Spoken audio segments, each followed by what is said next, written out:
However we toil or struggle, we can receive no more than our assumptions affirm.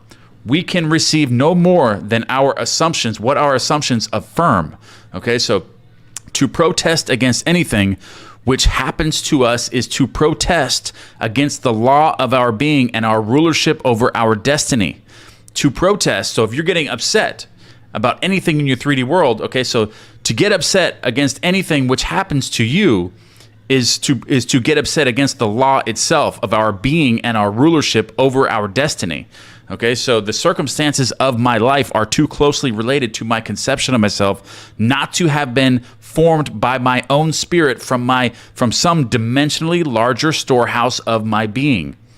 If there is pain to me in these happenings, I should look within myself for the cause. If there is anything going wrong in your life, anything, whether it's your relationship or the amount of money you make, your career, anything going on in your life, look within yourself. Do not get upset at the things that aren't going right in the 3D world. That's not the way to fix it, because then you're reacting to those things. You're getting emotionally charged about those things, and then your assumption that you're giving your 3D world from the psychological world is going to recreate the same things into your life, and you're going to stay in the same 3D world.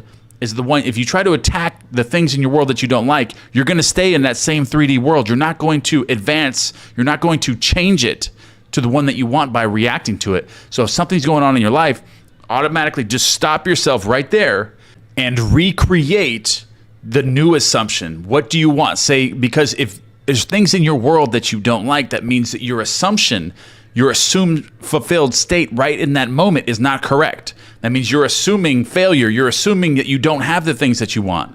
So you have to stop right there and then start assuming. Change your assumption, the assumptive world, the psychological world, change it right there. And then close your eyes for a second and then visualize what you do want. And then your assumptive world will then change, and then you'll be shifted out of that world that you're living in, the world that you don't want. All right, guys, so that's a very, very good exercise to do if things negatively, or that you have negative things or things that you don't want going on in your life. That's a very, very good exercise to do. Okay, so I should look within for myself for the cause. Okay, so right here it is. For I am moved here and there and made to live in a world in harmony with my concept of self. So your assumption is what your conception of self is. Okay, so when you change your conception of yourself, your assumptions are going to change with that, and vice versa. Okay, so you start assuming a different state. You assume that you're a millionaire, your concept of self is going to change. Or if you have a concept of self of being a millionaire, then of course your assumptions are going to be different as well. Okay, so intense meditation brings about a union with the state contemplated. Like what I said, stop yourself. He's saying intense meditation here can change that, but I'm saying you can do this very quickly with practice. You can, as soon as you catch something in your 3D world that you're not happy with, stop yourself, take a few breaths, and then visualize what you want. What did you want to happen? Okay, so then stop yourself, visualize it real quick, and then take that feeling in as if it's already happened. And then you've changed your world from the only free will that you actually have, which is your assumptive world. That's how you use free will, is by changing your assumptions in that present moment. Okay, so this is very powerful.